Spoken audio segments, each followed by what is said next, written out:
Bien, bonsoir à toutes et à tous. On va commencer cette soirée de conférence. Je vous souhaite à toutes et à tous la bienvenue dans cet amphi 400 de campus de Nouville de l'Université de la Nouvelle-Calédonie. Je suis Sylvain Raffarartic, le directeur de la communication de l'établissement. Et donc, encore une fois, merci d'être tous là ce soir pour cette conférence spéciale qu'on a organisée à l'occasion de la sortie de cet ouvrage Vivre le métissage de Raina Chossois, une conférence qui sera présentée par notre collègue Patrice Gaudin, qui est maître de conférence en anthropologie, et que j'ai rencontré il y a déjà quelques années, et une conférence sur un sujet qui, à titre personnel, me touche aussi, puisque même si ça ne se voit pas sur moi, je suis l'oncle lutérain de petits métis. Mes neveux sont donc les fils de ma petite sœur, qui a la même couleur que moi, mais leur papa est de Lifou, donc ils sont bien métis. Donc voilà, c'est un peu l'histoire du pays aussi, hein, c'est l'histoire des gens d'ici. Donc je vous souhaite encore une fois la bienvenue. Les ouvrages seront en vente à partir de samedi, puisqu'il y aura une causerie littéraire. Donc vous pourrez voir les ouvrages ce week-end. Donc encore une fois, merci à toutes et à tous d'être venus. Et puis on va écouter Patrice avant d'avoir un échange avec la salle. Merci. Merci Sylvain. Bonsoir à tout le monde. Avant d'entrer dans le vif du sujet, dans le vif de cette conférence, je voudrais vous expliquer deux choses, faire deux petits propos préalables. Le premier sur les raisons de cette conférence.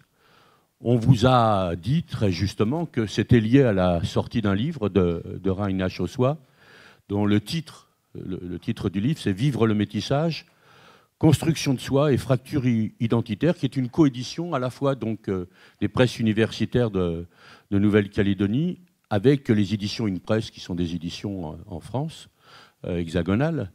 Et cette coédition, quand on sort un livre, surtout un livre qui est sorti dans l'université, on pourrait s'attendre à ce que ce soit l'auteur, ou en l'occurrence l'autrice, qui soit présente. Or, la raison pour laquelle je suis là, c'est que l'autrice nous a quittés en 2018. Ce livre a une histoire qui, pour vous, bien entendu, n'est pas le plus important, mais qui, forcément, pour quelqu'un comme moi qui est cheminé dans cette histoire, j'ai été à un degré forcément un peu marginal, mais quand même partie prenante de cette histoire. Raina était de mes amis, et Raina Chossois, qui était psychothérapeute, mais qui s'intéressait beaucoup aux questions sociales, culturelles, à ce qu'on pourrait appeler l'anthropologie, avait préparé une thèse, et sa thèse était terminée. Et je devais faire partie, et j'avais été approché pour être membre du jury de cette thèse, être un des rapporteurs même, puisqu'il y a deux fonctions importantes. Il y a le président du jury, mais il y a aussi les rapporteurs. Il y en a deux, généralement par soutenance de thèse, qui vont faire le rapport. Et j'étais rapporteur de cette thèse. Et tout était prêt pour la soutenance lorsque un accident épouvantable est arrivé et que Raina est décédée dans un accident. Alors on a réussi, on a été quelques-uns, à faire que cette thèse ne soit pas perdue et qu'elle soit soutenue. On a donc organisé une thèse posthume, une soutenance de thèse posthume à Paris. Je ne peux pas vous expliquer, c'est une expérience tout à fait particulière de se retrouver dans un jury de thèse avec tout ce qui est fait une thèse et toute l'émotion qu'il y a déjà dans une soutenance de thèse, mais en sachant qu'on va attribuer le titre de docteur à quelqu'un qui n'est plus là. Et puis, après la soutenance, compte tenu du fait que tout le monde, tous les membres du jury s'accordaient à reconnaître la valeur tout à fait exceptionnelle. L'ouvrage dont je vais vous parler est un ouvrage majeur et je vais essayer de vous en convaincre. Ce n'est pas simplement un livre de psychologie en plus.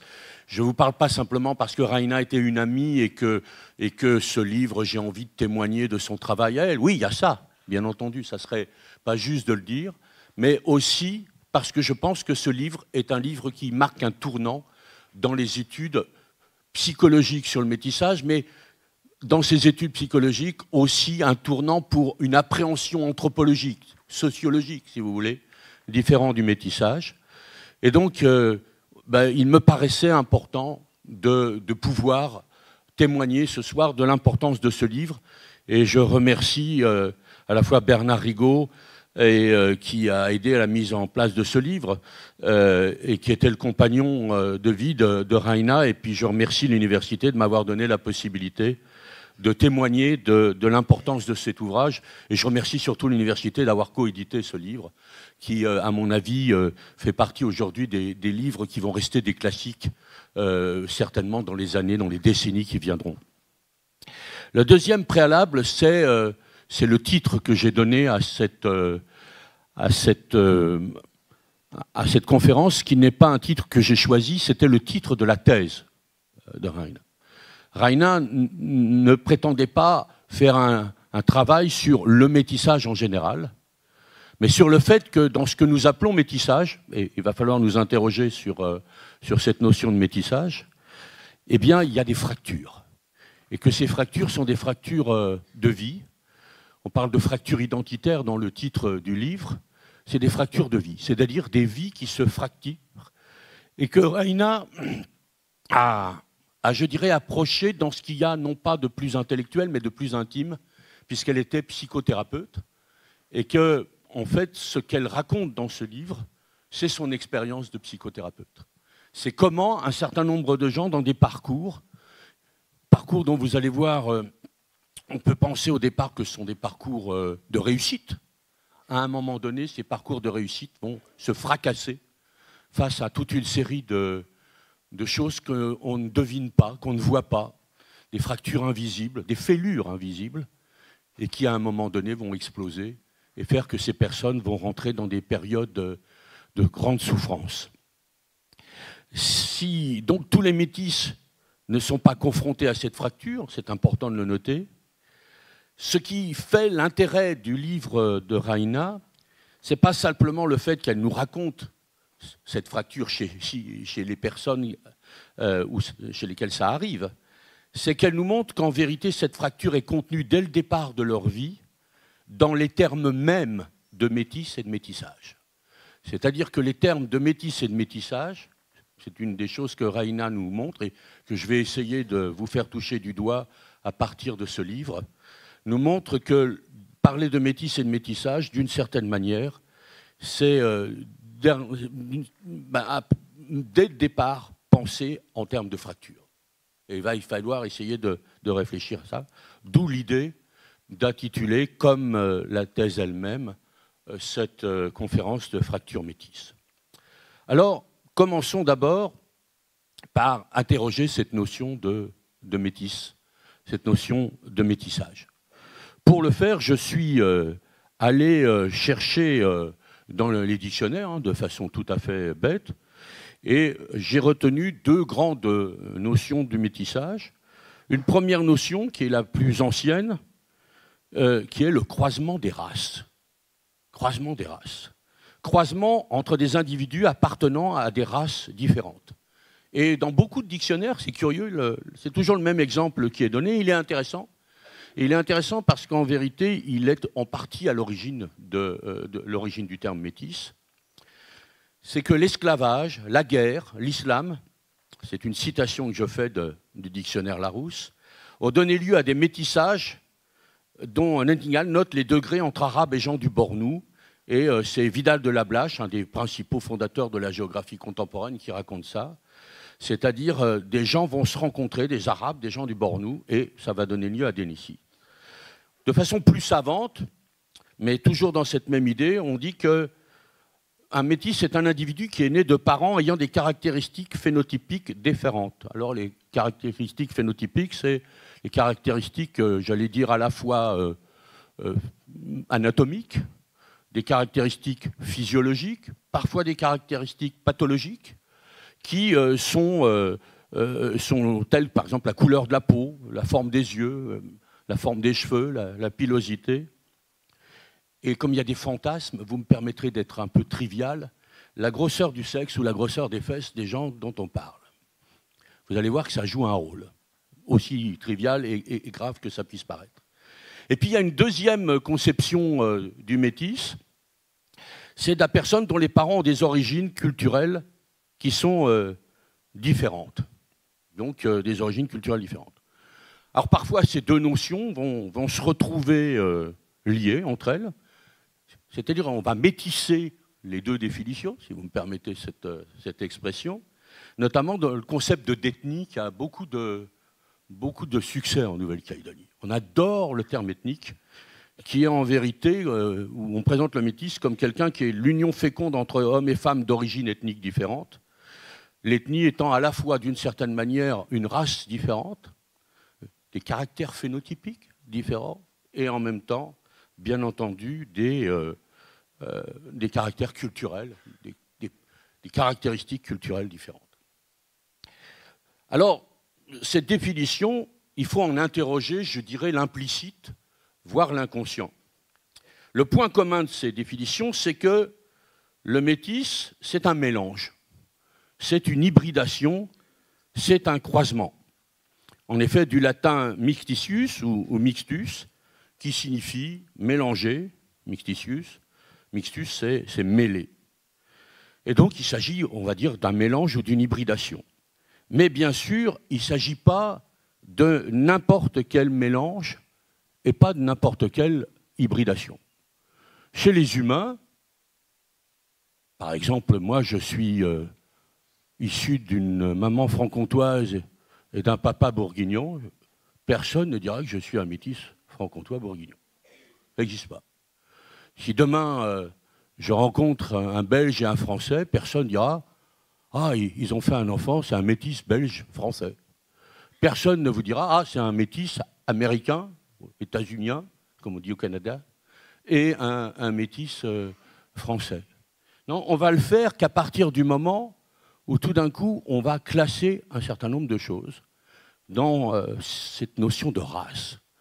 Et cette notion de race, bien entendu, va envoyer sur le fait que la couleur de peau va jouer un rôle. Les métis sont des gens qui sont issus de parents qui n'ont pas la même couleur de peau, ou qui n'ont pas, dans un certain nombre de cas, dans les premiers ouvrages savants, la même forme de crâne. Je me souviens, on apprenait quand j'étais de l'anthropologie physique, les gens qui étaient brachycéphales, dolicocéphales, mésocéphales. Il y avait les formes de nez aussi, les platyrrhiniens, les cheveux en grains de poivre ou les cheveux lisses, enfin, toute une série de choses extrêmement intelligentes comme ça. Et qui montrent que, bien entendu, derrière l'idée de mélange, il y a mélange de races, et que derrière l'idée de race, il y a une double idée qui se cache dans le métissage. La première, c'est l'idée de pureté de la race. C'est-à-dire que quand un Belge épouse une Française, il n'y a pas de problème de pureté de la race française ou de pureté de la race belge, ça n'existe pas. Que quand, par contre, un Africain ou un Océanien va épouser une Européenne ou une Asiatique, alors là, tout de suite, la notion de métissage va apparaître, avec cette idée de pureté qui est aussi une idée d'incomplétude. Parce que le métis a cette chose extraordinaire, c'est que comme il n'est pas complètement pur de la race, qu'il y a un mélange des races, eh bien, d'une certaine manière, il n'est pas non plus complètement de cette race-là. Il n'est pas complet. Il est, dès le départ, un être divisé. Le métis, c'est quelqu'un qui est, d'une certaine manière, je dirais, à moitié. Je ne sais pas si vous avez déjà essayé de découper une personne pour essayer de découper les morceaux qui appartiendraient à une des races et l'autre morceau qui appartiendrait à l'autre race. Je vous défie de le faire. Ou alors c'est que vous êtes profondément malade, ce que je ne vous souhaite pas, bien entendu. Donc, il y a cette idée de notion de race, et cette notion de race va s'étendre par la suite aux sociétés, c'est-à-dire pureté des sociétés, qui fait qu'on est membre d'une société, mais on n'est pas complètement de cette société.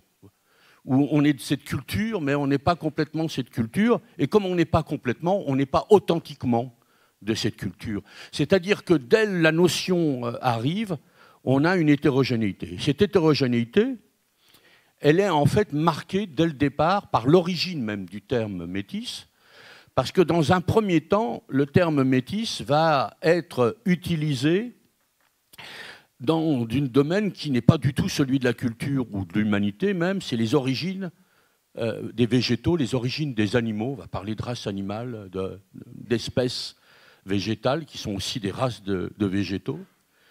C'est-à-dire qu'on va naturaliser en plus cette affaire-là. On va naturaliser l'appartenance sociale, on va naturaliser les aspects phénotypiques, comme si les gens qui avaient les cheveux crépus ou les cheveux frisés ou les cheveux plats étaient des gens qui n'avaient pas la même nature, etc. Alors bien entendu, tout ça n'est pas un hasard. On s'aperçoit que le mot métis apparaît dans un moment où cette notion de race va être importante parce qu'elle permet de distinguer au sein de l'humanité des natures différentes et à partir de ce moment-là, d'instaurer entre les prétendues races des rapports qui ne sont pas des rapports d'humain à humain, mais des rapports qui se rapprochent beaucoup plus de rapports entre des espèces naturelles différentes. Le mot mestis tel qu'il nous vient, je vous ai dit, il vient du latin, mais en vérité, la forme originale historique, c'est mestis. Et mestis, c'est déjà plus qu'un mélange, puisque c'est qui est fait de la moitié d'une chose et de la moitié d'une autre. Donc, moitié d'une chose, moitié d'une autre. Et ce terme est attesté depuis le début du XIIIe siècle, essentiellement au Portugal et en Espagne, où, comme vous le savez, dominent à l'époque les Maures, c'est-à-dire la conquête musulmane qui est arrivée depuis le Maghreb et qui a conquis une bonne partie de la péninsule espagnole. Et bien entendu, les royaumes chrétiens n'ont qu'une envie, c'est, avec la Reconquista, c'est de chasser les Maures. Et on parlera de métis pour parler justement de ces enfants qui sont nés de familles maures musulmanes avec des parents, l'autre parent étant chrétien. Et on va parler de métis à partir de ce moment-là. Puis, en 1615, le mot va sortir de la péninsule lui-même pour arriver dans les Amériques, notamment en Amérique centrale et en Amérique du Sud, à travers les débuts de la colonisation des Cortés, les Pizarro, toute cette colonisation qui a pour but de s'appliquer finalement aux Indiens et aux enfants qui vont naître des conquérants, des conquistadors espagnols avec les femmes indiennes. Et là, on va commencer à étendre ce terme de métis. Et puis, bien entendu, ensuite, on va étendre ce terme de métis en Amérique, notamment dans le cadre de l'esclavage. Et je peux faire ici, par exemple, allusion au Code noir de Colbert, à l'époque de Louis XIV, qui, vous savez, était le code qui régissait l'esclavage, et dans lequel les esclaves sont considérés dans des termes, il suffit de lire le texte, je ne vais pas m'amuser à rentrer dans le détail du texte, comme du bétail. Les esclaves, les animaux, les végétaux étaient considérés de la même manière, c'est-à-dire comme des choses qui pouvaient être appropriées par des gens qui, eux, bien entendu, étaient de races différentes. Nul doute donc que ce qui était pensé pour penser le croisement des végétaux ou des animaux a finalement été appliqué aux esclaves, aux Indiens d'abord, aux Maures avant, et puis aux esclaves, et maintenant à tous ceux qui sont issus de mélanges qui apparaissent idéologiquement comme impurs, incomplets, inauthentiques, avec une vision racialiste qui va se nourrir de la pensée binaire, qui est tellement facile lorsqu'il y a un conflit entre les sociétés. Le métis ne peut pas ne pas être quelqu'un de divisé d'une certaine manière. Cette représentation est endurante. Encore aujourd'hui, bien entendu, on admet que les races n'existent pas. Tout le monde sait que les races n'existent pas. Les anthropologues, qui ont été parmi les premiers à diffuser dans le temps la notion de race, ont depuis très très longtemps, maintenant plus d'un siècle, quasiment abandonné cette notion de race. En tout cas, dans les années 1960, les derniers racialistes ont rendu les armes. Et on sait qu'aujourd'hui, bien entendu, on a des phénotypes différents. Je peux avoir la peau noire ou la peau, etc. Mais ça ne veut pas dire qu'à partir de ce critère, je peux établir des races. Il y a une telle variabilité dans les choses qu'un tel a les cheveux lisses et l'autre les cheveux crépus, un tel et ceci, mais ça ne crée pas des boîtes Ou alors, il faudrait qu'on ait autant de races qu'on ait de phénotypes. On aurait d'abord des boîtes de couleurs de peau, puis ensuite, et puis tout ça ne va pas parce que les couleurs de peau sont plus ou moins, etc. Donc ça ne fonctionne pas. Et pour les cultures, c'est la même chose. On sait bien entendu qu'il faut que les cultures aient une certaine forme de cohésion. Il faut que le lien social existe. Il y a une cohésion sociale. Mais aucune société n'est fermée. Et on sait que les sociétés n'ont jamais évolué en vase clos. Elles n'ont jamais cessé d'être en relation les unes avec les autres. Le propre des sociétés, c'est au contraire d'être en permanence en dialogue les unes avec les autres. Le Pacifique est très représentatif de ce côté-là, des nombreux échanges qui est donné, ce qui fait qu'un anthropologue que j'aime beaucoup, qui s'appelle Jean-Louis Amsel, qui est un africaniste, a dit on abandonne cette notion de métissage culturel, il faut parler de branchement. C'est-à-dire comment, dans l'histoire des sociétés, l'histoire des personnes, il y a des branchements qui se font, et à un moment donné, telle personne est branchée de telle ou telle manière avec d'autres sociétés. Et puis d'autres cultures, et puis d'autres branchements peuvent se faire. Et il y a une multitude de branchements, mais en aucun cas on ne peut parler aussi de la pureté des sociétés. Alors que, bien entendu, dans le cadre de l'esclavage, c'est exactement le contraire de ce qu'on faisait. Par exemple, vous avez encore parfois, alors c'est de moins en moins, mais encore jusqu'au XIXe siècle, alors que l'esclavage avait été aboli, on vous disait que le terme métis, par exemple à la Saint-Domingue, par exemple, un métis, c'était quelqu'un qui avait 1/8 de proportion d'ancêtres noirs. 1 sur 8. Alors que si vous aviez 7 ancêtres noirs sur 8, vous étiez un sacatra. Si vous aviez 3 ancêtres sur 4, vous étiez une griffe.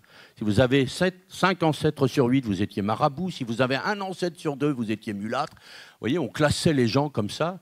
Vous imaginez un peu la réalité de cette chose-là. Donc, à partir de là, bien entendu, on continue. Et aujourd'hui, cette représentation est endurante, de façon même parfois paradoxale.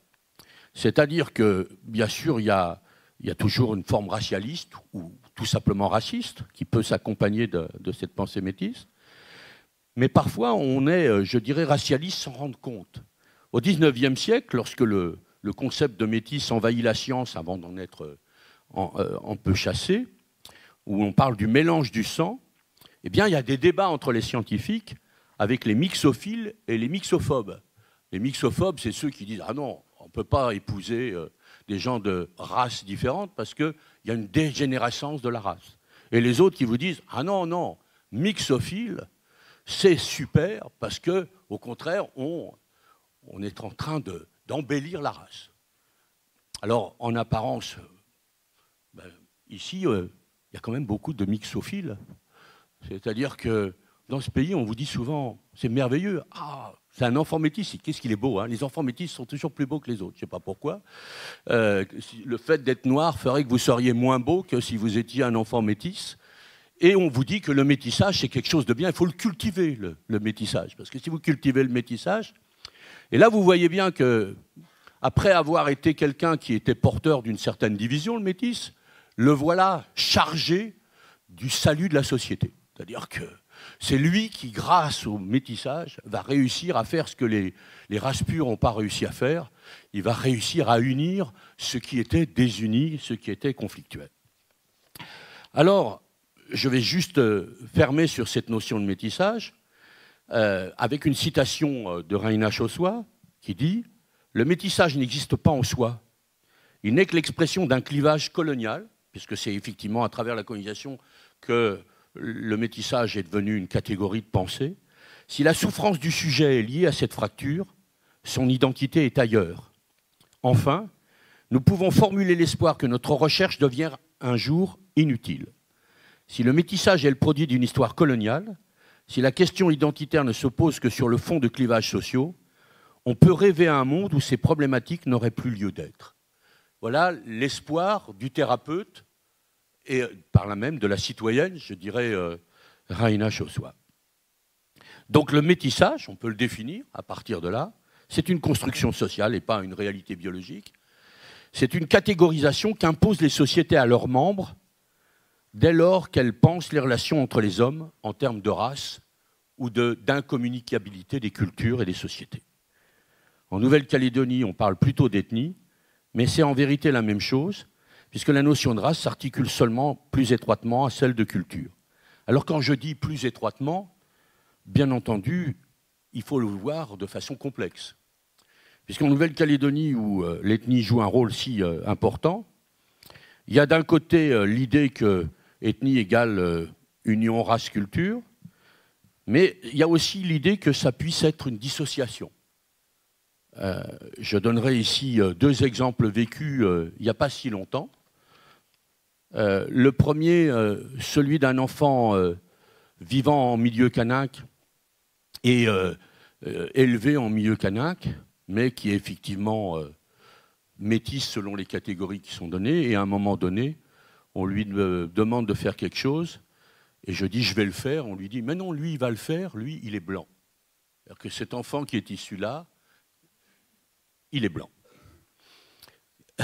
Et puis, autre anecdote, à l'inverse, quelqu'un qui m'expliquait que le métissage, c'était l'avenir de la Nouvelle-Calédonie, qu'on allait se métisser, parce que lui-même était métis. Il était à la fois kanak et européen d'origine. Mais quand je lui ai posé la question sur ce qu'il connaissait de la culture kanak, il m'a expliqué qu'il ne connaissait rien, qu'il avait été élevé en milieu européen, et donc d'une certaine manière que son métissage avait peu de chances d'être fonctionnel, si je puis m'exprimer ainsi. Et je commencerai par une autre anecdote intéressante. Vous savez qu'il y a dans le temps, il y avait une association, on en entend moins parler aujourd'hui, qui s'appelait les Amis de l'Amérique.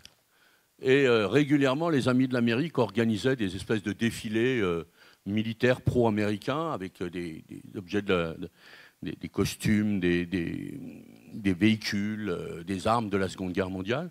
Mais on y ajoutait aussi des évocations un peu folkloriques de l'Amérique. Et une année, il y avait eu, c'était tout au début où j'étais là, donc ça remonte dans les années 80, aussi là, on avait fait des cow-boys, des militaires, de la cavalerie, le 7e de cavalerie, et il y avait les Indiens. Et les journalistes avaient demandé mais alors comment vous faites les Indiens pour représenter les Indiens dans le défilé? Et la personne qui avait organisé le défilé a dit ouais, c'est très simple, on prend les métis. C'est eux qui vont faire les Indiens. Voilà. Donc, il y a deux idées en Nouvelle-Calédonie qui d'une certaine manière, dominent autour du... La première, c'est qu'avec le brassage des populations, le métissage augmente et qu'à terme, il finira par avoir raison des inscriptions identitaires et consécutivement des velléités d'indépendance. Alors, je ne sais pas si tout le monde voit ce que ça veut dire, mais ça veut dire que d'une certaine manière, les inscriptions identitaires disparaîtraient. C'est-à-dire que le métissage, là, finirait par les fondre. L'autre, c'est que si le métissage, l'autre idée, que si le métissage biologique existe, il n'a aujourd'hui aucun impact social et ne constitue en aucun cas une passerelle entre les communautés. C'est l'idée contraire. C'est-à-dire, le métissage n'est pas une passerelle. Chaque enfant est sommé à sa naissance de choisir son camp. Et de fait, les métis se rangent le plus souvent dans l'une ou l'autre des communautés socioculturelles en présence. Alors c'est vrai, globalement, même si je pourrais vous montrer, à partir d'exemples historiques, que je connais des familles qu'on pourrait qualifier de métisses au sens où elles ont des branchements à la fois calédoniens et des branchements kanaks, notamment sur la côte est, à Ponérihouen, il y a une famille célèbre dont on pourrait parler. Ces deux idées différentes peuvent apparaître antagonistes et de fait sont souvent professées par des camps politiquement opposés, mais elles sont de fait complémentaires en tant qu'en fait elles confient à l'individu, né de deux communautés qui sont opposées par l'histoire, la tâche de réconcilier, d'unir dans sa personne ce que la société oppose. Grosso modo, la société oppose les choses et l'individu est sommé d'une certaine manière de proposer les choses. Alors c'est clairement un legs de la colonisation. Et dans ce fait-là, on a, je dirais, une souffrance qui s'annonce déjà dans le terme métis, mais aussi dans ce que chaque société va faire porter aux métis. J'ai déjà eu l'occasion ici, même dans cet amphi, de parler de la Nouvelle-Calédonie en disant que c'était une société qu'on pouvait appeler composite ou fragmentée. Alors qu'est-ce que c'est qu'une société composite fragmentée? Ce n'est pas le sujet du jour, mais grosso modo, c'est une société dans laquelle on a du mal à faire société, justement. D'une part, il y a des clivages communautaires et qui sont d'autant plus forts que justement les communautés sont pensées sur un mode qui n'est pas simplement un mode communautaire, ce n'est pas seulement des chrétiens, communautés religieuses qui s'opposeraient à d'autres chrétiens ou à des musulmans, c'est des communautés conçues comme des ethnies. Ces clivages communautaires se retrouvent en relation avec des inégalités socio-économiques, scolaires, etc., avec lesquelles elles ont tendance à s'emboîter, à coïncider. Il y a des tensions et des antagonismes politiques qui viennent parachever la chose et qui fait que clivage communautaire, égalité socio-économique, scolaire, tensions et antagonismes politiques ont tendance à s'empiler, à se recouvrir, à se renforcer. Et le problème, c'est que l'unité de la société, en fait, elle est assurée de l'extérieur. C'est une unité de la société relativement artificielle qui est donnée par, en fait, ici en Nouvelle-Calédonie, la France. Donc, on a de ce fait-là une société de communauté où cette division est d'une certaine manière installée. Alors ce qui est intéressant dans cette affaire, c'est ce que Rayna va nous dire du vécu réel de ces esprits dans l'intimité des personnes. Parce que c'est ça l'intérêt du livre. Pour le comprendre, je voudrais faire une distinction qui n'est pas dans le livre de Rayna, mais qui m'a été suggérée fortement par la lecture de ce livre. C'est la distinction entre les liens sociaux et les relations sociales. Les liens sociaux, c'est l'ensemble des appartenances, des affiliations qui vont rattacher les personnes à des groupes et à la société dans son ensemble. Et c'est aussi les rapports qui existent entre ces groupes entre eux du fait de l'histoire. Pour les personnes, pour toutes les personnes, métisses, pas métisses, les liens sociaux relèvent du substrat. C'est-à-dire ce sont des réalités collectives qui s'imposent à nous dès notre naissance, qui nous constituent indépendamment de nos qualités propres. On hérite de ces choses-là, on est dedans. Les relations sociales vont au contraire participer du vécu des personnes. Elles laissent de ce fait aux personnes des marges de manœuvre qui peuvent être conséquentes ou étroites, mais bien réelles. Je peux, par exemple, avoir de bonnes relations avec mes parents ou volontairement ne plus en avoir, parce que j'ai coupé les choses. Je ne peux pas faire que ça ne soit pas mes parents. Le lien est là, même si les relations ne sont pas les mêmes. Je peux avoir de bonnes relations avec mes voisins. Je ne peux pas faire que ça ne soit plus mes voisins et que la notion de voisinage ne soit pas là. Je peux ne plus être à la tribu, mais je ne peux pas faire que la tribu ne soit pas ma tribu, et mon clan, etc. Je ne peux pas faire que mes parents ne soient pas mes parents, ni décider de la signification du lien de filiation pour la société à laquelle j'appartiens. Je peux tout au plus composer avec ces réalités, des réalités d'autant plus difficiles à intégrer et à vivre, que la société dans laquelle je vis, dans ces liens, est une société divisée. Donc, comme en Nouvelle-Calédonie, le lien social tend souvent à se confondre avec l'appartenance ethnique, eh bien, ce lien social inscrit désormais une sorte de clivage dont Rayna Chossois nous parle. Alors, de quoi nous parle-t-elle? Tous les métis ne sont pas voués, je le disais, au trauma ou à la résilience, mais elle va attirer notre attention dans son livre sur deux facteurs qu'elle a retrouvés dans des profils psychologiques qu'elle appelle fracturés, des profils qu'elle cherchait à appréhender. D'une part, les tensions qui naissent du fait que la nature dominante dans l'éducation de l'enfant, de la personne, est la culture dominée socialement. D'autre part, les conflits qui peuvent s'installer toujours entre les différentes figures d'attachement et d'identification des sujets, comme elle dit, c'est-à-dire les familles, les attaches, les relations qu'elle va nouer avec les différentes personnes, relations affectueuses ou pas, avec son appel. Or, que se passe-t-il dans cette affaire-là? Elle nous montre comment, du fait même que la culture est divisée, l'enfant va se retrouver d'une certaine manière rendu vulnérable aux tensions sociales et être travaillé par ces tensions et devoir composer avec ces tensions.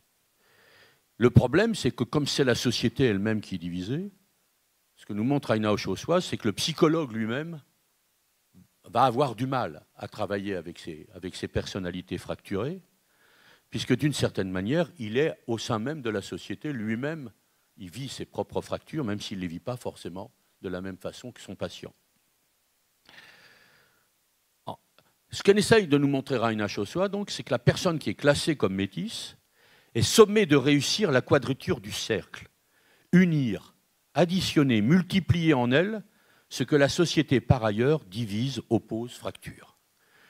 Le sujet métis est pris dans les filets d'une injonction paradoxale. Vous savez que j'aime beaucoup les injonctions paradoxales. Son parcours contient, dont son début, tous les éléments qui le conduiront vers une fracture du soi. Alors, comment ça se passe? Ça se passe, nous dit cette fracture métisse, et elle utilise un mot que j'aime beaucoup, comme une bombe traumatique à retardement. Alors, regardons comment va évoluer cette bombe traumatique à retardement. Il y a toujours deux phases. La première phase, puisque c'est des sujets où je vous l'ai dit, ils sont élevés dans la culture dominée, le sujet qui est élevé dans une culture océanienne se sent bien entendu infériorisé du fait même de son apprentissage. La culture de son attachement est une culture qui a des problèmes de reconnaissance à l'intérieur de la société globale, et lui-même a des problèmes de reconnaissance à l'intérieur même de sa communauté, puisque d'une certaine manière, il n'est pas complètement de cette communauté, il n'est pas complètement et authentiquement de cette communauté. Pour dire rapidement les choses, son métissage est plus ou moins consciemment assimilé à une forme de bâtardise par son entourage. Et qu'on ne me dise pas que c'est le cas, parce que ce n'est pas le cas, parce que j'ai entendu ces mots. Traiter les métis de bâtards. Plein de fois. Plein de fois. Et il ne semble donc, pour pouvoir s'en sortir, pour trouver une voie de salut, il ne semble pas pouvoir avoir d'autre voie que de consolider son appartenance à la communauté en conquérant à l'extérieur la légitimité qu'on ne lui reconnaît pas complètement à l'intérieur, en allant conquérir des diplômes, des emplois, une reconnaissance institutionnelle dans le système européen dominant, avec l'idée que, d'une certaine manière, il va ramener ce qu'il aura conquis à l'intérieur de sa société. À la fois, il obtiendra une reconnaissance et l'espoir de pouvoir être utile au service de sa communauté en ramenant ce qu'il a amené de l'autre côté. Bien entendu, les choses se passent rarement comme ça, mais on s'aperçoit que les profils que décrit Raina Chossois sont toujours un peu les mêmes, c'est-à-dire une enfance relativement calme, même si après il y a les problèmes éventuellement entre les parents sur lesquels je vais revenir. C'est-à-dire que les parents sont eux-mêmes clivés, c'est-à-dire qu'à l'intérieur même du couple parental, eh bien, on retrouve les tensions qui sont celles de la société, donc ça va renforcer le processus. Et là, on va avoir donc des gens qui vont réussir leurs études, vont souvent trouver un travail et des situations qui sont des situations enviables, vont éventuellement fonder une famille et donc réussir au plan personnel et professionnel, scolaire, universitaire, de façon absolument remarquable.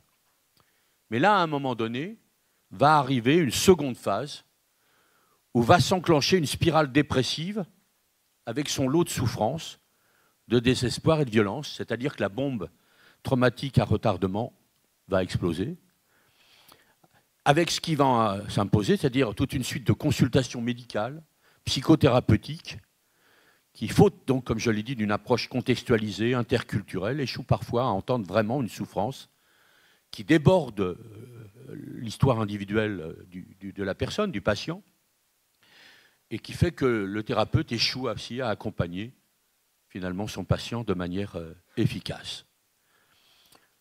Alors on a bien entendu bien des manières d'exploser en vol. Ça peut être, alors que tout allait bien, des phases dépressives et autodestructrices. Ça peut être aussi des phases de violence, c'est-à-dire des moments où, alors que tout va bien, on se met à avoir des violences conjugales, des violences sur enfants. Ça peut être aussi des formes de révolte, etc. Et on s'aperçoit que là, il y a une souffrance absolument énorme. Le problème, c'est que les choses peuvent se compliquer encore. C'est-à-dire que, comme on a une difficulté à sortir de ça, on peut avoir la dépression et finalement je dirais, l'enfant, le jeune, la personne adulte qui va partir à la dérive. Mais parfois, elle peut aussi réussir à se relever de sa première, de ce désastre qu'il est là. Mais alors, il va tenter une seconde réussite. Et comme le dit Raina Chossois, cette réussite sera encore plus désastreuse psychologiquement que la première, puisqu'elle va contraindre d'une certaine manière la personne qui est victime de cette bombe, de ce trauma, à renoncer aux incertitudes de l'entre-deux culturel et de la relativité pour se figer dans une posture culturaliste exclusive. C'est-à-dire qu'à un moment donné, on va refuser les branchements qu'on a en soi et on va devenir de façon intégrale totalement une des cultures. Donc, je déteste l'autre partie de moi-même. C'est-à-dire, on ne pourra se reconstruire que dans cette détestation profonde dans cette affaire-là. On imagine bien donc tout le suivi psychologique qui est ici difficile à se donner. Raina Chossois nous fait toucher donc l'économie de l'appartenance et des fractures dans le métissage. Et elle nous le donne à montrer non pas à travers une analyse sociologique précise, je vous invite vraiment à lire le livre, mais à travers des échanges avec les patients que vous pourrez lire. Vous pourrez suivre de façon très très précise ces histoires de fractures qui sont ici.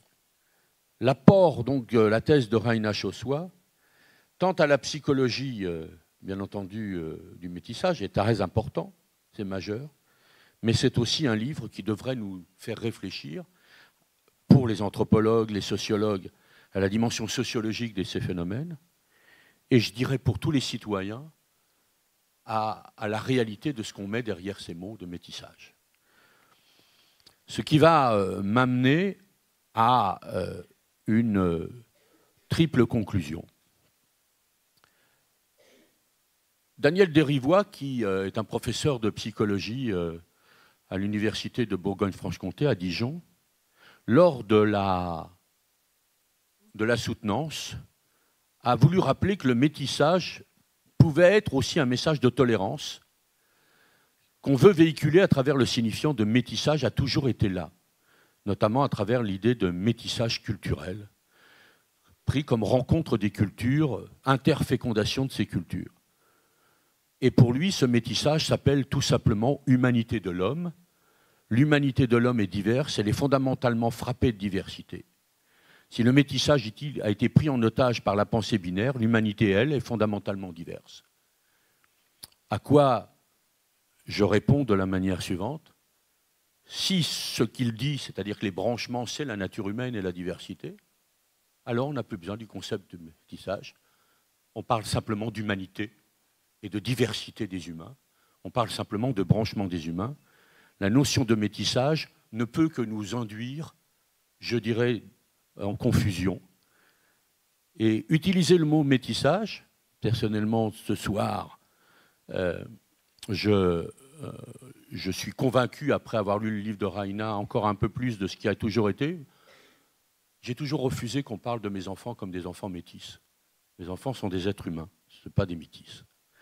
Et cette catégorisation du métissage, si on continue à utiliser le concept, on continue, d'une certaine manière, la logique coloniale, sans s'en rendre compte.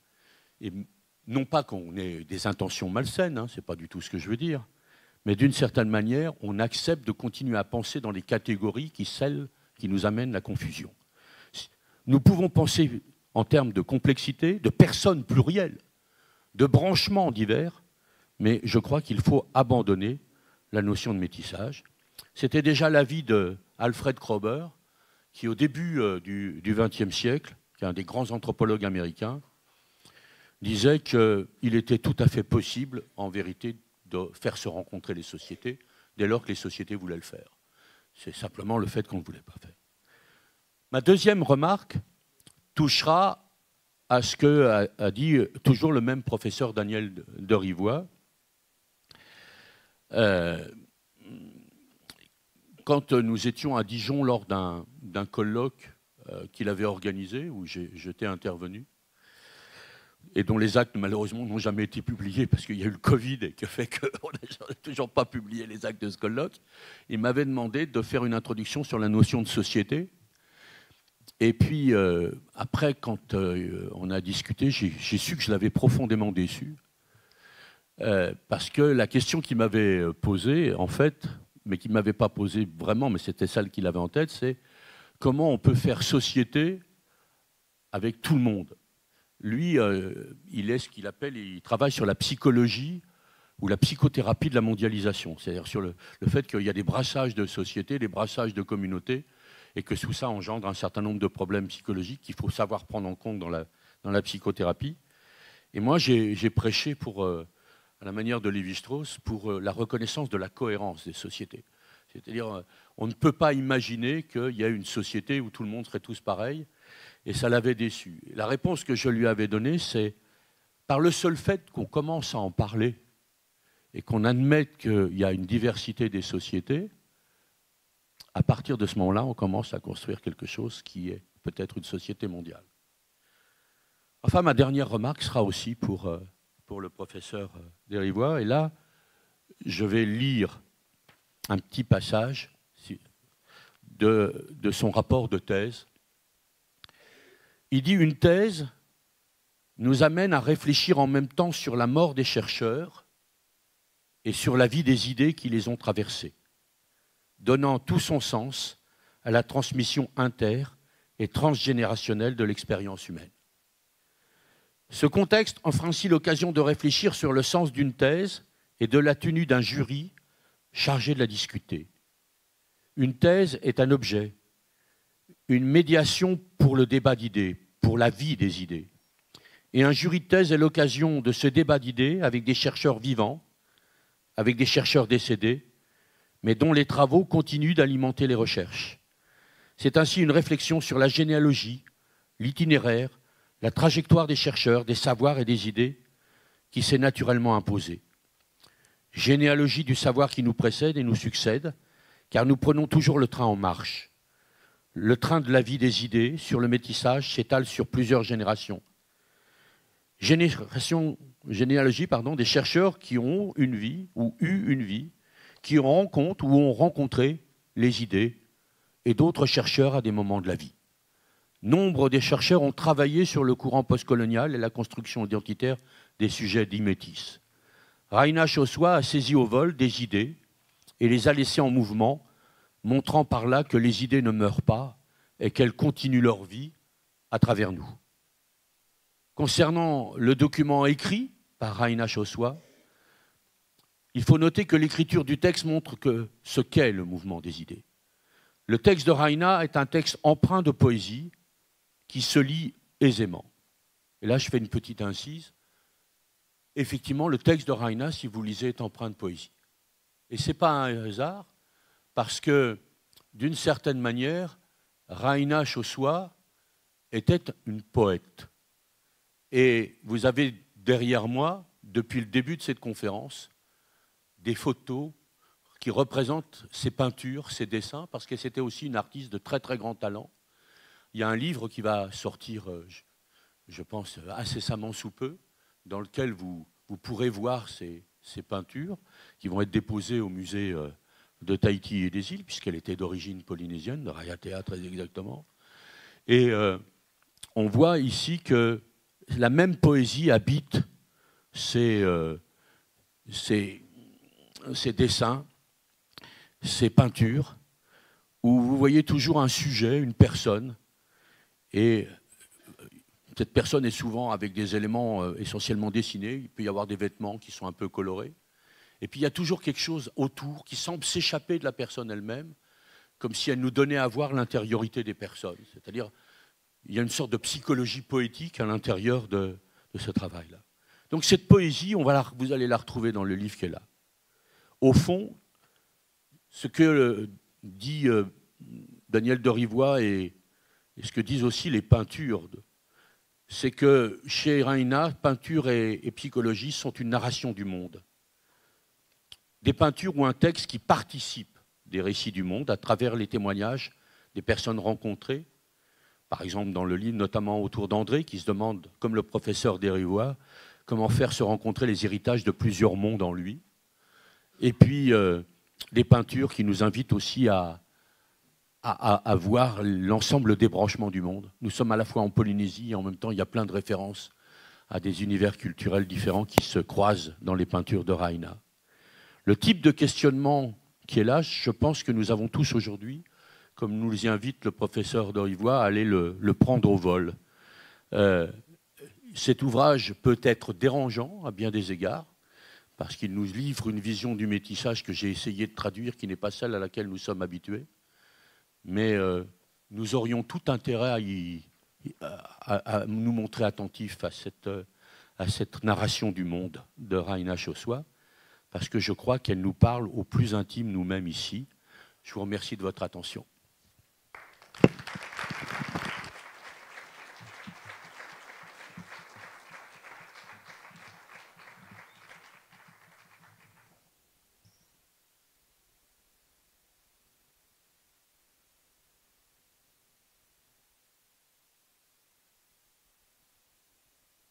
Merci Patrice pour cette conférence. On va maintenant faire circuler la parole.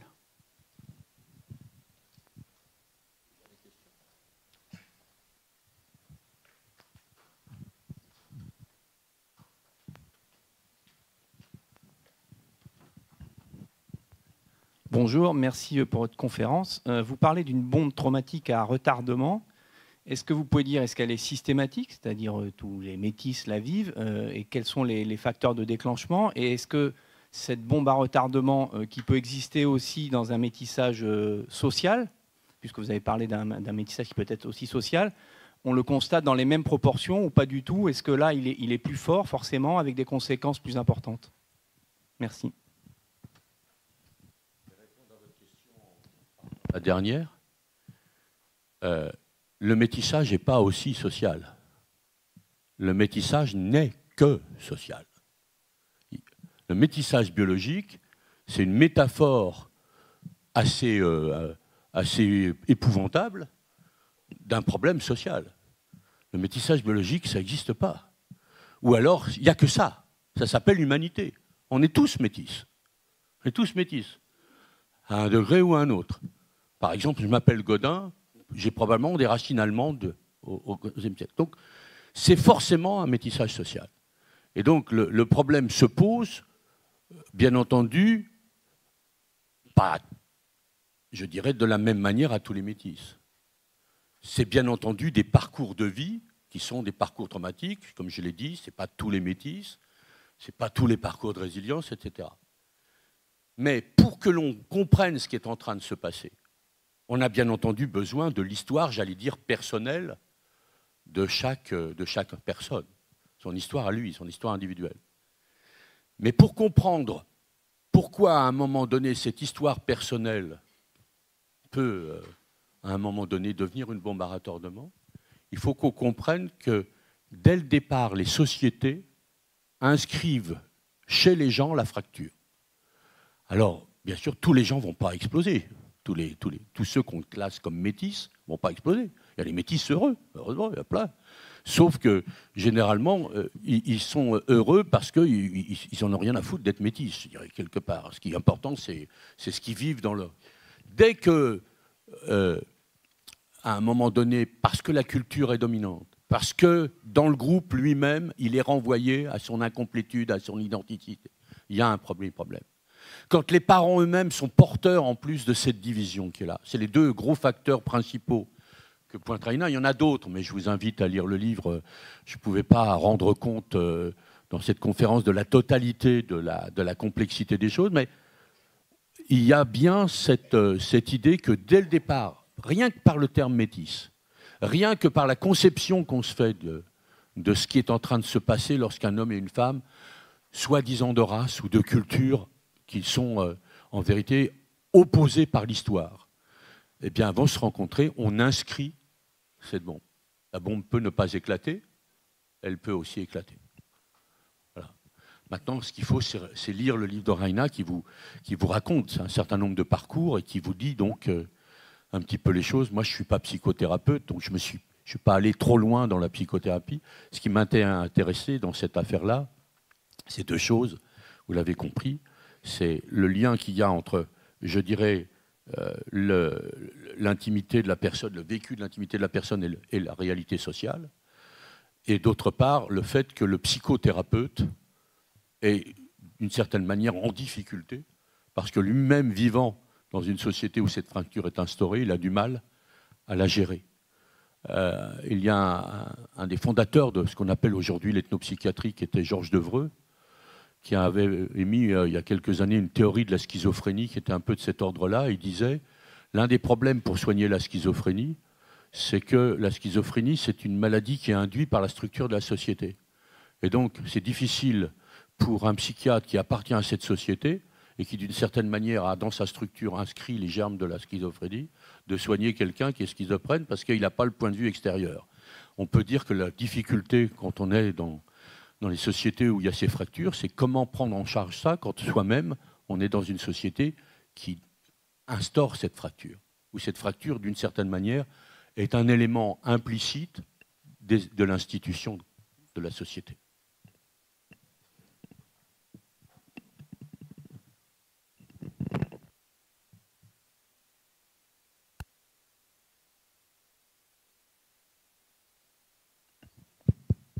Je veux juste ajouter quelques éléments à ce que vient de dire Patrice et pour répondre à la demande du monsieur. D'abord, Raina Chossois était psychothérapeute, elle était surtout psychologue clinicienne. C'est une clinicienne. C'est-à-dire que la clinique, c'est accompagner les patients. L'étymologie, c'est être au pied du lit. Bombe traumatique à retardement, il y a une expression qui n'a pas été dite, mais qui est quand même au cœur du livre, c'est la notion de déficit dans l'appartenance. Et les profils que Raina décrit, c'est les profils, comme l'a très bien dit Patrice, de sujets qui sont nés dans une culture océanienne. Cette culture océanienne, dans un contexte colonial, étant dominée, mais leur culture à eux d'appartenance, c'est cette culture dominée. Il se trouve que, bien entendu, le sujet océanien non métis, il n'a pas de problème d'appartenance, il a un problème de reconnaissance vis-à-vis de la société dans sa globalité, mais il n'a pas de problème d'appartenance au sein de sa communauté. En revanche, le sujet métis, lui, il a un problème d'appartenance au sein de la communauté qui elle-même a un problème d'appartenance par rapport à la société dans sa globalité. Et du coup, l'injonction paradoxale, c'est lui dont, comment dirais-je, la culture de cœur et cette société océanienne, qu'elle soit wallisienne, kanak, polynésienne, peu importe, ce problème, c'est comment obtenir la reconnaissance. Et dans son parcours, en général, il va essayer d'obtenir la reconnaissance en faisant de son mieux. Et de son mieux, c'est notamment un parcours, entre guillemets, assez brillant. Diplôme, etc., etc. Et donc, vu de l'extérieur, on a l'impression que, finalement, il est résilient, pour employer un terme à la mode, puisqu'il réussit. Sauf que plus il réussit, plus quelque part, il a l'impression de ne pas être dans le bon camp, puisqu'il réussit dans l'institution des Blancs. Donc, en fait, sa réussite, pour lui, c'est une forme de trahison. Et plus il réussit, finalement, plus le déficit d'appartenance s'accroît. La solution qu'il peut trouver à ce moment-là, c'est précisément comment dirais-je, d'opter vers un combat culturel, identitaire, d'aller vers une crispation identitaire, au sens qu'il va dire, eh bien, finalement, je vais me mettre à distance de ma réussite sociale pour réussir dans la défense de la langue et de la culture. Et il va devenir, comment dirais-je, quelqu'un au service de la langue et de la culture. Pour essayer désespérément d'avoir cette reconnaissance en interne qui ne lui est pas accordée si facilement. Et même lorsqu'il réussit dans le domaine de la culture, il y aura toujours quelqu'un pour lui rappeler qu'il n'est pas tout à fait, etc. Et il ne peut pas échapper à cela. Enfin, il ne peut pas échapper à cela. C'est difficile d'échapper à cela. Pourquoi ? Parce que les clivages, ils ne sont pas nécessairement dans sa famille, qui peut être unie, mais la société qui pense en termes de clan, en termes de camp, pardon, pas en termes de clan, mais en termes de camp, elle lui rappellera toujours à un moment donné mais de quel côté tu es. L'héritage colonial, c'est l'idée que dans la société, on est d'un côté ou de l'autre. C'est pour ça que si on dit « j'ai démontré mon appartenance et je suis bien affilié à la culture de mon père », à un moment donné, on va bien lui dire « mais et ta mère ?» Et dans les profils psychologiques elle montre bien comment quelqu'un qui, par exemple, va s'engager dans un combat, comment dirais-je, pour l'indépendance, etc., et donc pendant des périodes un petit peu tumultueuses, à un moment donné, au sein même, comment dirais-je, des gens qui participent de sa lutte, des gens vont lui dire « mais et ta grand-mère ?» Autrement dit, comment échapper à ce qu'elle appelle des fractures métisses quand la société elle-même est clivée et vous rappelle toujours que vous devez choisir un camp. Donc au cœur de cette problématique-là, je pense que la notion fondamentale, c'est comment obtenir une reconnaissance quand la société vous répète toujours que vous aurez un déficit d'appartenance. Je vais prendre la place de Sylvian et vous passer le micro.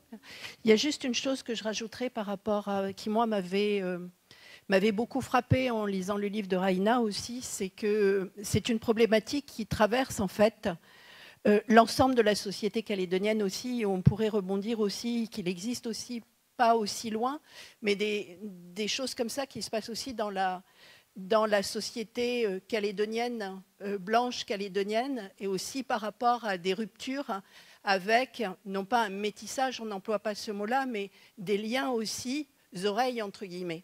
Donc, en fait, c'est un outil, cet ouvrage, c'est vraiment un outil de compréhension des clivages et de la société calédonienne particulièrement fort et particulièrement, bien évidemment, intéressant.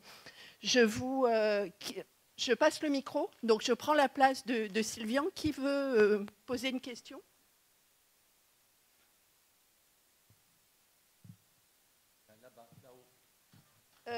Là-haut.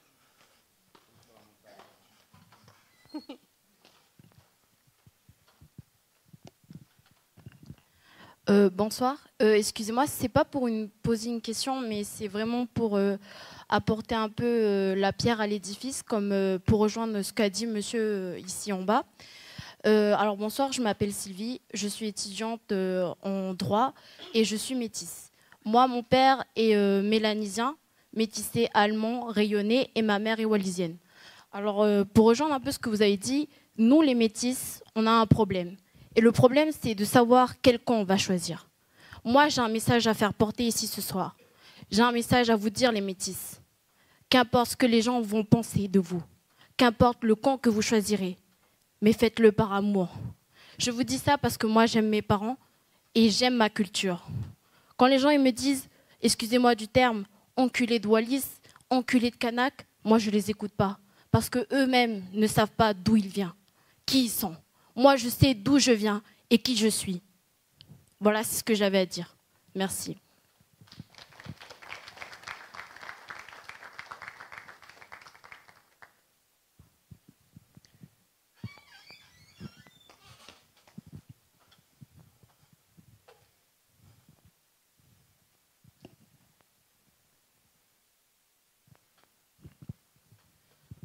Oui, bonsoir.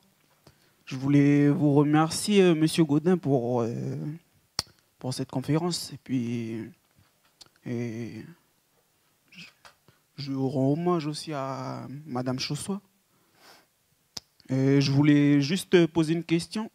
C'est est-ce qu'il y a en langue kanak ou en langue océanienne un concept pour définir le métissage? Voilà, merci.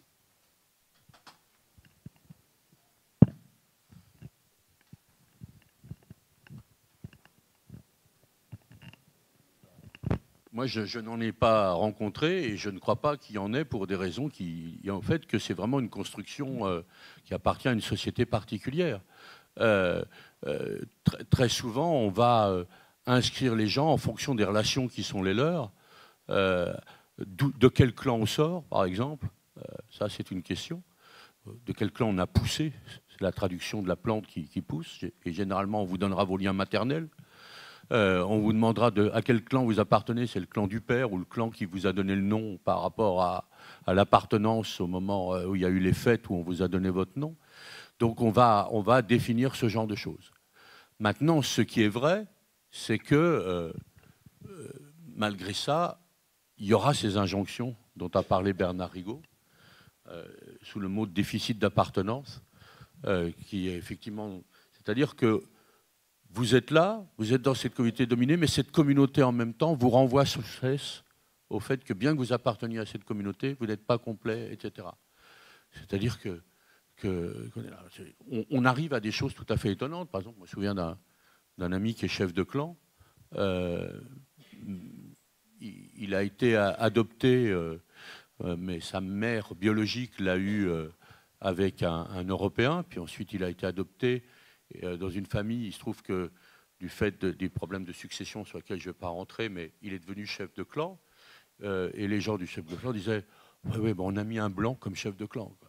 Donc, ce qui est quand même assez surprenant, puisqu'il est fondamentalement, je dirais, en l'occurrence, en plus, ce n'est pas n'importe quel clan, c'est un clan important à l'intérieur de la chefferie, de la grande chefferie dans laquelle il est. Il a un rôle fondamental dans cette chefferie, mais malgré tout, il y a des moments où on lui fait comprendre, alors qu'il n'a jamais connu son père.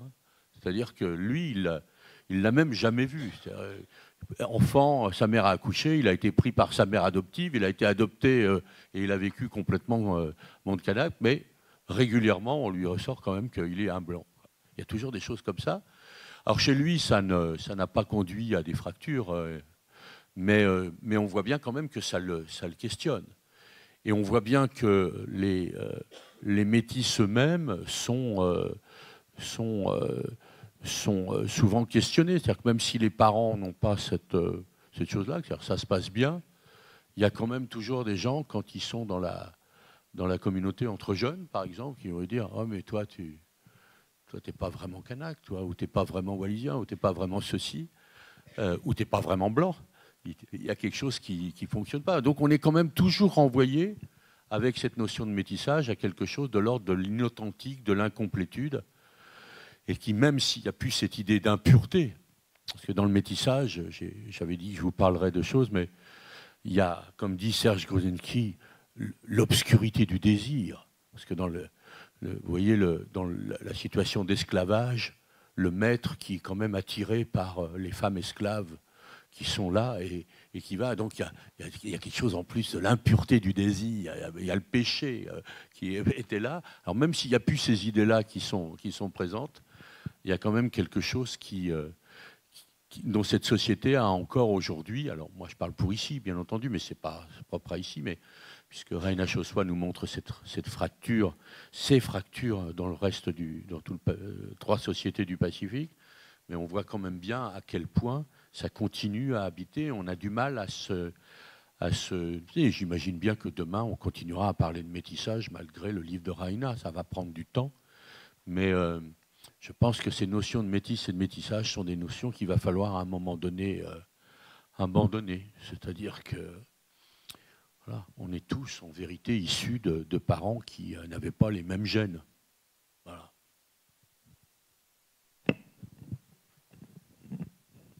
Donc je ne crois pas que cette notion existe dans le Pacifique. Mais par contre, il n'y a pas les mots dans la langue, mais il y a des mots en français pour traduire le fait qu'il n'est pas complètement ce qu'il est en vérité par sa culture. Il y a une culture océanienne, mais il y a une forme de trahison, etc. Ah, Bernard, tu veux redire quelque chose? Viens parler avec moi. Voilà. Je vais compléter. Je pense, là, je vais parler plus côté Polynésie, mais en Polynésie, il y a le terme afa. Alors, on pourrait dire afa, ça désigne les demi.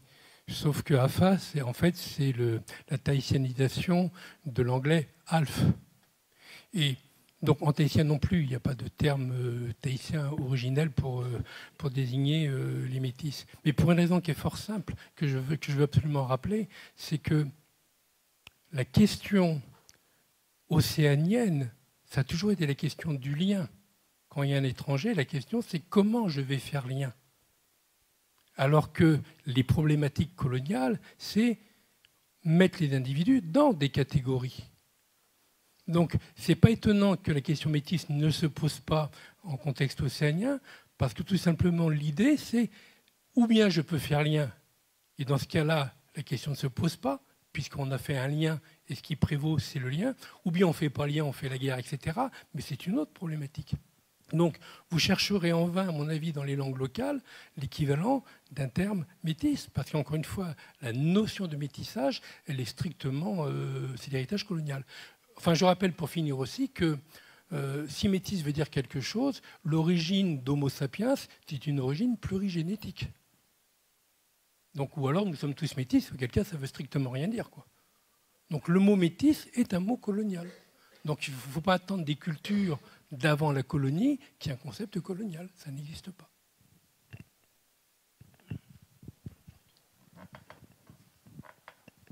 Oui, bonsoir.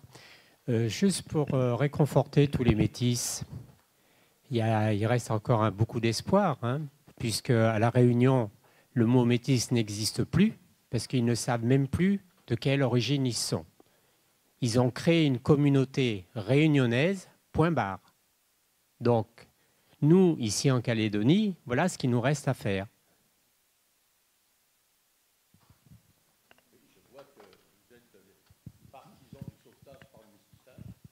Je ne suis pas sûr que ça soit forcément la solution ici.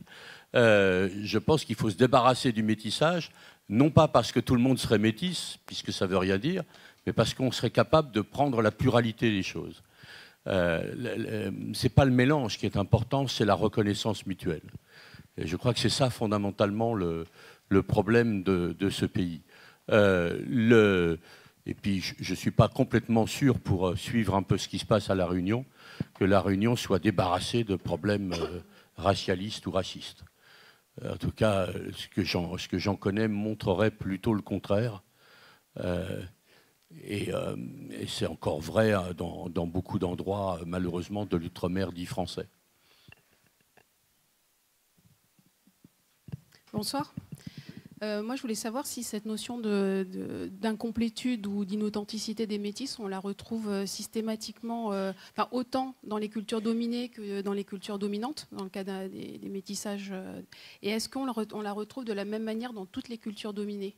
Ou est-ce qu'il y a des différences entre les Kanaks, les Wallisiens, les Polynésiens? Alors, il y a à l'échelle de la planète aujourd'hui à peu près 7000 cultures différentes. Donc vous imaginez bien que je suis absolument incapable de répondre à votre question. Et il y a une très grande diversité de cultures dans le Pacifique. Ce qui me paraît évident, c'est si on suit un peu la compréhension, si on comprend le livre, et puis les analyses qui ont pu être faites par ailleurs, c'est que, bien entendu, c'est un héritage de la société coloniale, mais que la société coloniale vient du fait même des rapports de domination qu'il y a à l'intérieur de la société d'ensemble, vient réimplanter d'une certaine manière à l'intérieur de la société ou des sociétés dominées, bien entendu, des types de clivages qui n'étaient pas les siens. Et donc elle a du mal à utiliser, ou elle est obligée pour le faire d'utiliser des termes extérieurs. C'est-à-dire, comme on vous l'a dit, demi dans les langues polynésiennes, afa, et puis des termes blancs ou autres chez les Ayangen, où on va vous dire, par exemple, lui, bien qu'il soit kanak, c'est un popoalé, c'est-à-dire c'est un blanc. Donc, je pense que, en tout cas, c'est une tendance forte. Je ne sais pas si je peux répondre à votre question complètement, mais c'est une tendance forte où, effectivement, à partir du moment où les sociétés ont une structure sociale antagoniste, ce qui est le propre de la société calédonienne, du fait que cette catégorie de la société, de la communauté dominante issue de la colonisation vient réimplanter cette chose-là à l'intérieur des communautés dominées, bien entendu. Oui, je pense que c'est assez souvent partagé. En tout cas, dans le Pacifique, si on prend les trois endroits, c'est-à-dire Wallis, Futuna, Tahiti et puis Nouvelle-Calédonie, on voit bien qu'on est dans des situations qui sont similaires. Et je pense qu'on retrouverait la même chose ailleurs, dans des endroits où on n'est pas forcément dans le sillage de la colonisation française, ou ça peut être une autre colonisation anglophone, etc. Les Fidji, par exemple, dans le rapport entre les Indo-Fidjiens et les Fidjiens de souche, ou autres. On va retrouver des problématiques qui vont être du même ordre.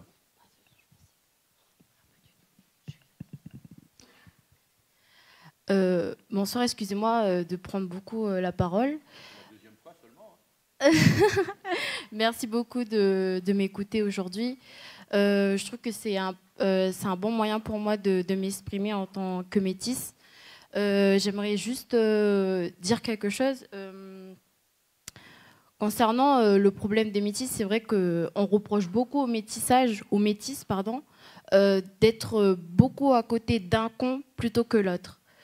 Moi, j'ai envie de dire aux métis, c'est la question, c'est le problème même de savoir s'aimer soi-même, de s'affirmer, et surtout, c'est de la construction de soi. Je pense que c'est un parcours spirituel de tout homme. On apprend au cours de notre vie à s'aimer soi-même, à se construire, à s'affirmer. Et c'est ça la chose, je pense, qui manque au monde. Tout ce que j'ai envie de dire, c'est j'ai envie aussi de rejoindre sur votre notion de métissage, de métis. Employer le mot métis, c'est c'est parler de colonialisme. On est d'accord qu'en Nouvelle-Calédonie, le colonialisme a eu beaucoup d'impact. Et pour tout vous dire, la politique, ici en Nouvelle-Calédonie, c'est divisé pour mieux régner.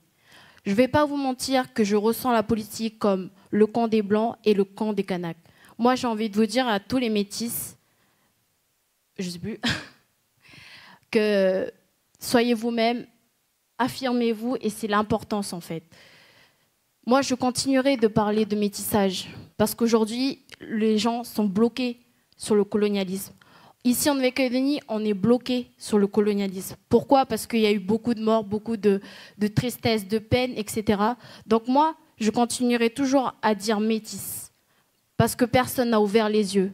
Parce que chaque homme n'a pas renoncé à sa fierté, à son égoïsme. Et là, j'ai envie de vous poser la question, mais quand on va arrêter de parler de colonialisme? Quand on va arrêter d'employer le mot métissage? On le voit actuellement en Russie. La Russie, j'ai envie de dire, elle colonialise l'Ukraine. J'ai une prof qui m'a dit non, pas du tout. La guerre en Ukraine-Russie, ça ne parle pas du tout du colonialisme. Mais si, la Russie colonialise l'Ukraine parce qu'elle va servir à ses ressources. Si vous voyez ce que je veux dire. Bref, c'est du colonialisme moderne.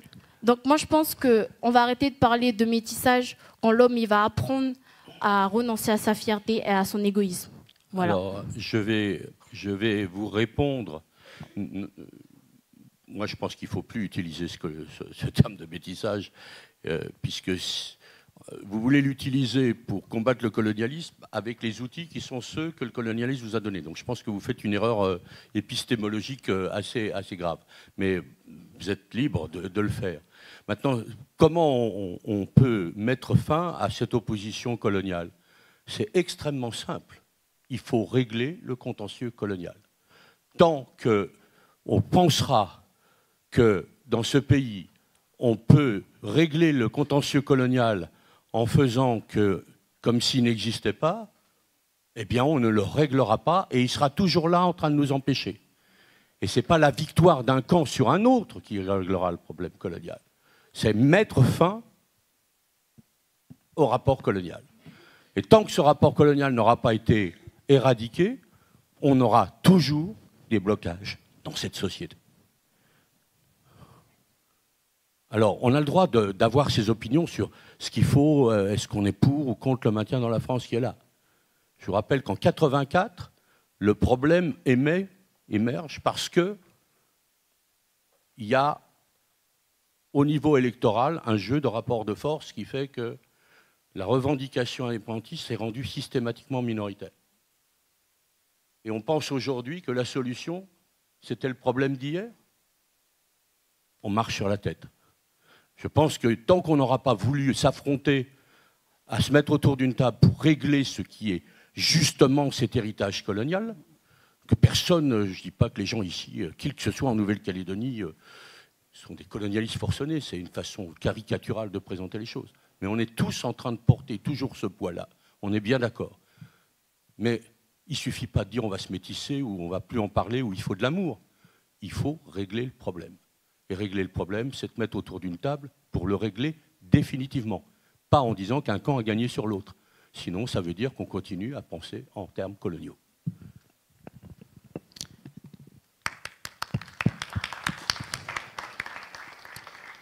Bonsoir. Merci beaucoup pour cette intervention. Elle a le mérite d'être très claire pour ceux qui veulent l'entendre. Et je vais faire la transition justement avec le métissage. C'est un mot que j'employais avant, après de moins en moins. Parce que quand vous parlez de cette situation que vous venez d'évoquer juste avant, on la ressent encore. Moi, je vis en tribu et mon papa est d'origine antillaise, que je connais très bien, qui s'est occupé de moi. Mais je n'y suis jamais allée. J'ai vécu toute ma vie ici en Calédonie, en milieu tribal. Et c'est vrai que votre intervention, elle reflète exactement ça. Parce qu'à partir du moment où les choses ne sont pas dites, ne sont pas acceptées et ne sont pas pardonnées, les gens se réfugient derrière ça pour exprimer leurs différences. Et nous, on le ressent en tant que, je dirais bien maintenant ce soir, métis dans nos tribus. Parce qu'on a envie de démontrer qu'on appartient à cette communauté, mais il y a cet autre côté de nous qui apporte cette richesse et qui fait qu'on évolue dans un autre sens et il y a un clivage. On essaie de trouver l'équilibre et c'est jamais facile. Parce qu'il faut faire le jeu d'équilibre à la tribu pour se sentir à travers notre communauté. Et dès qu'on est à l'extérieur, la couleur de notre peau nous démontre qu'on appartient à l'autre camp. Alors que dans notre tête, non. On a deux cultures, on a deux richesses qui nous aident justement à construire ce pays. C'est-à-dire être à la tribu, c'est accompagner nos gens à avancer dans le processus de cette décolonisation qui n'est pas facile. Et être à l'extérieur, c'est de démontrer que à l'intérieur de chez nous, tant que ce processus-là n'est pas fait, c'est aussi difficile. Donc les gens comme nous, enfin comme moi, et d'autres que je connais, on a cette difficulté-là. Elle est personnelle, mais elle est aussi communautaire, elle est collective aussi avec le reste de la population, puisqu'on appartient à ces deux milieux-là. Et c'est vrai que c'est difficile, c'est très difficile. Et je vous remercie beaucoup pour cette soirée, pour cette personne aussi qui a fait ce travail. J'étais en train de lire quelques passages de son livre, notamment sur un jeune qui était à Tahiti, et je m'y suis retrouvée un peu dans certaines choses. Et j'encourage les personnes comme vous, comme d'autres, à continuer à apporter ces espaces, parce que c'est ce qui manque beaucoup, des espaces de réflexion, d'échange, peut-être pour accompagner ce travail et permettre d'apporter un peu de changement. Et face à ce qui se passe dans le monde entier, en termes de changement climatique, je pense qu'il est important maintenant aussi qu'on se recentre sur des choses essentielles pour faire en sorte qu'on laisse un avenir à nos enfants. Et encore une fois, merci beaucoup. C'était important de faire ce travail. Et merci à cette personne qui est partie d'avoir laissé une trace pour nous permettre de continuer à réfléchir sur ce sujet-là. Voilà, merci. Prenez le livre de Raina et continuez à réfléchir en vous aidant, comme le disait le professeur Derry Watts, de ce livre-là. Moi, personnellement, ce n'est pas le sujet sur lequel je travaille. Je suis venu juste en faisant un petit pas de côté pour témoigner justement de la qualité de ce livre qui, je l'espère, vous séduira parce qu'il y a tellement d'humanité dans ce livre au-delà de l'aspect, je dirais, psychologique, que je crois que c'est un livre qui ne vous laissera pas indemne. Bonsoir, Monsieur Gaudin. Ma question est la suivante. Pensez-vous qu'aujourd'hui, le terme métissage, la notion de métissage, n'est-il pas instrumentalisé à des fins politiques? Merci. Elle ne fait que ça. Le métissage ne sert qu'à ça. Alors, elle peut servir, comme je l'ai dit, à un moment donné à exclure, à stratifier la société. Elle peut servir aussi alors qu'à un moment donné, elle va servir à accroître les différences, elle va servir à l'inverse aussi à ne pas vouloir les voir et pas vouloir les prendre en compte. C'est-à-dire qu'au nom du métissage, on fait comme si les différences sociales et culturelles n'existaient pas. Or, les différences sociales et culturelles existent. Et il faut aussi prendre en compte la pluralité des cultures, la pluralité des appartenances historiques qui sont là. Et c'est seulement en apprenant à reconnaître dans l'autre qui est différent que notre commune humanité, et que nous sommes comme une humanité, parce que tout en étant différents, on est capable d'avoir des branchements entre nous. C'est ça l'humanité, depuis le début. Ce n'est que ça, ce que vous disait Bernard Rigaud tout à l'heure. Donc oui, je pense qu'il y a aujourd'hui une instrumentalisation politique du métissage, et qui montre bien à quel point, justement, ce concept-là, de toute façon, on l'utilise jamais pour dire l'essentiel. C'est-à-dire soit pour retrancher, soit pour aller au-delà des choses. Il ne sert jamais à décrire la réalité. Il sert seulement à prendre parti sur la réalité, ce qui n'est pas du tout la même chose.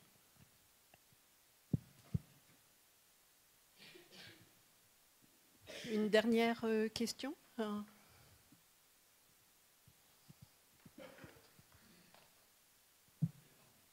Une dernière ou une avant-dernière ? Oui, une dernière, parce que je suis fatigué. Oui, une dernière, toute petite. Non, tu n'aimes pas le mot métis, le mot de métis ou de métissage, je comprends, je ne vais pas revenir là-dessus, mais est-ce qu'il ne faudrait pas nous trouver un joli mot qui ne tombe pas dans ce piège du conflit et de... Humain.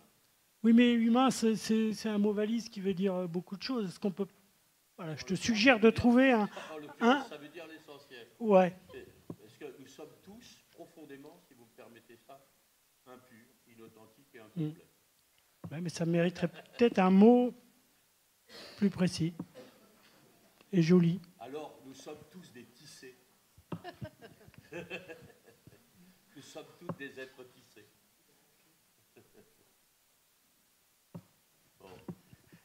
Bon, on va remercier Patrice. Avant qu'on se quitte, je voudrais rappeler que donc Bernard Rigaud sera à Calais de Livres samedi matin.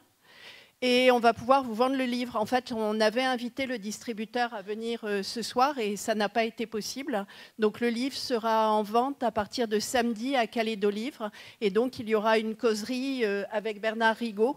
Et je vous invite aussi à venir passer un moment à Calais de Livres par rapport à ça. Merci beaucoup à vous et merci beaucoup à Patrice.